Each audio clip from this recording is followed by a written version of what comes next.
Hello, स्वागत है आपका आज की क्लास में। और आज हम करने जा रहे हैं कक्षा 12 गणित प्रश्नावली 3.2।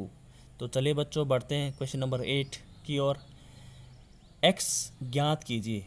ठीक है, यहाँ पे आपको x का मान ज्ञात करना है और आपको दो मैट्रिक्सेस दे रखी है। ठीक है, y इक्वल टू है आपके पास एक आव्यूह है 3 2 1 4 उसके एलिमेंट है, और दूसरा आपको दिख रहा होगा यहाँ पे 2x प्लस वाई एक मतलब दो चीज़ों को यानी कि x और y को क्या कर रखा है, ऐड कर रखा है। उस नई मैट्रिक्स आपके पास तैयार है जिसके एलिमेंट है 1 0 यानी जो फर्स्ट रो है, और सेकंड रो है उसकी -3 2। तो बच्चों इसमें पूछा गया आपसे x ज्ञात करना है। ठीक है, तो सबसे पहले आपको जब ये पता है कि 2x plus Y equal to आपके पास ये वाली मैट्रिक्स है, तो मुझे y की वैल्यू गिवन है ना। तो मुझे निकालने के y की गिवन है और निकालने के x। तो मैं क्या लिख सकता हूँ इसे, इस वाले को मैं क्या लिख सकता हूँ, चेक कर लीजिए। इसको बच्चों में लिख सकता हूँ 2x इक्वल टू ये वाली मैट्रिक्स 1 0 जिसकी रो है -3 2 सेकेंड रो है, और ये y मैं इधर ले गया तो क्या बन जाएगा, -y बन जाएगा। क्लियर है। अब यहाँ पे आप क्या करोगे, y की वैल्यू आपके पास गिवन है, यहाँ पे आपने y की वैल्यू रख दी।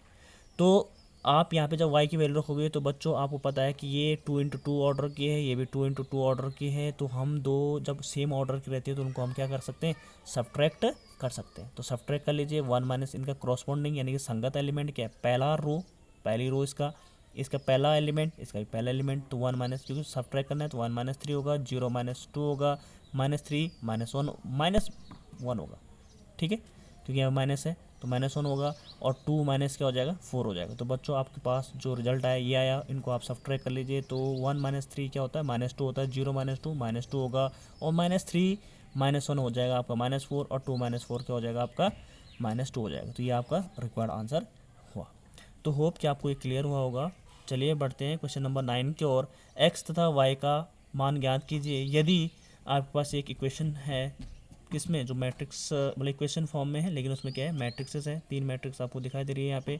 2 × एक मैट्रिक्स ये है, प्लस एक मैट्रिक्स ये है, इक्वल टू एक रिजल्ट है उनका, दोनों को ऐड करके ये रिजल्ट आ रहा है।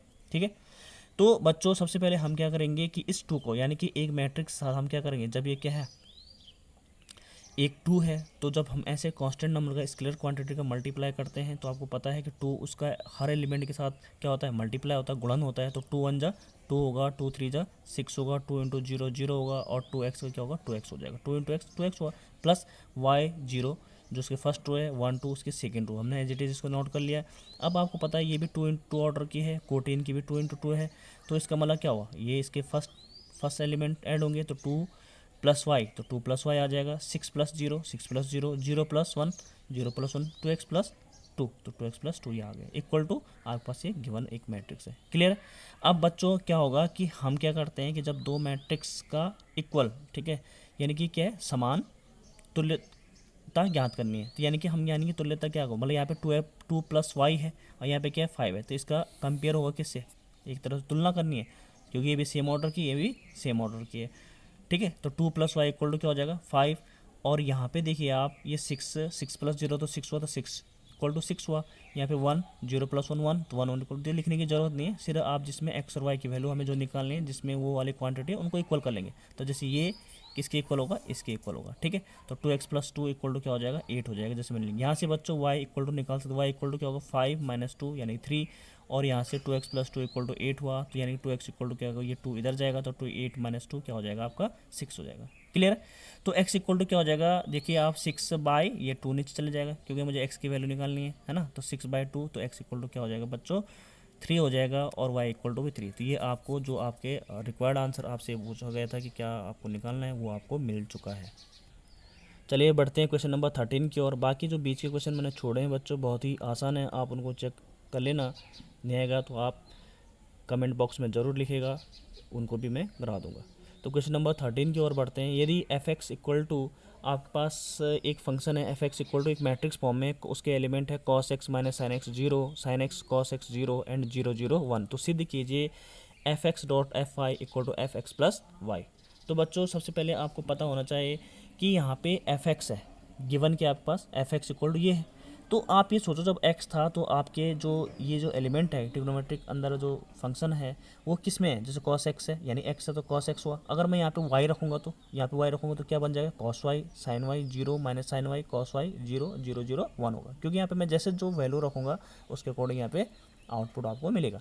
तो जैसे यहाँ एफ एक्स इक्वल टू दे तो गिवन था, तो आपने क्या, आपको पता है कि f x dot f i equal to ये निकालना, यानी कि इसमें वाई भी इंट्रोड्यूस हो रखा है। तो सबसे पहले मैं क्या निकाल दूंगा, एफ वाई निकाल दूंगा, ठीक है। यानी कि एफ ऑफ वाई क्या आएगा, अब वाई यहाँ पे रखोगे तो इसका मतलब यहाँ पे भी वाई रखना पड़ेगा। तो आपको नया इसमें देख लीजिए एक्स की जगह में वाई पुट कर लीजिए, तो cos y sine y 0 minus sine y cos y 0 0 1 ये 0 हो जाएगा, ठीक है। सेम है, कोई बड़ी बात नहीं है, एक्स की जगह में वाई पुट किया। अब बच्चों मुझे एल एच एस निकालना है, L H S equal to R H S से प्रूफ करना है। तो एल एच एस यानी कि हम इधर वाला जो हमारे पास लेफ्ट हैंड साइड है उसकी जो वैल्यू है एफ एक्स यानी f f x dot f of y, तो यहाँ पे इनकी वैल्यूज़ को, क्योंकि डॉट है तो इनकी वैल्यू आपको पता है कि एफ एक्स ये है, एफ वाई ये है, ठीक है। अब आपको पता है कि यहाँ पे लगेगा कौन सा गुणन, दो मैट्रिक्स का गुणन। तो आपको पता है गुणन करना भी कोई बड़ी बात नहीं है, फर्स्ट रो लेंगे, इसका फर्स्ट कॉलम लेंगे, ठीक है। तो आपको पता है कि cos x है, पहला यहाँ पे cos x, तो ये क्या हो जाएगा, इसके साथ मल्टीप्लाई करिए cos x cos y minus, वैसे यहाँ पे ऐड होना था लेकिन यहाँ पे माइनस की वजह से क्या आएगा, माइनस आएगा sin y या sin x sin y कर लीजिए, बात है कि आगे पीछे हो रखा है sin x sin y, और ये क्या होगा इसका 0 इंटू 0 0। ऐसे ही बच्चों हम इस बार सेकेंड रो लेंगे फर्स्ट कॉलम ही लेंगे, तो देखो इनका मल्टीप्लाई करेंगे sin x cos y plus cos x sin y और 0 इंटू 0। फिर ऐसे हम थर्ड रो लेंगे, फर्स्ट कॉलम में लेंगे इसका 0, क्योंकि 0 इंटू कॉस वाई 0 हो जाएगा, प्लस 0 इंटू साइन वाई 0 होगा, और 1 इंटू 0 क्या होगा 0, तो इसलिए डायरेक्टली 0 लिखा गया है। आपको फिर क्या करना है, फर्स्ट रो लेना है, सेकंड कॉलम लेना है।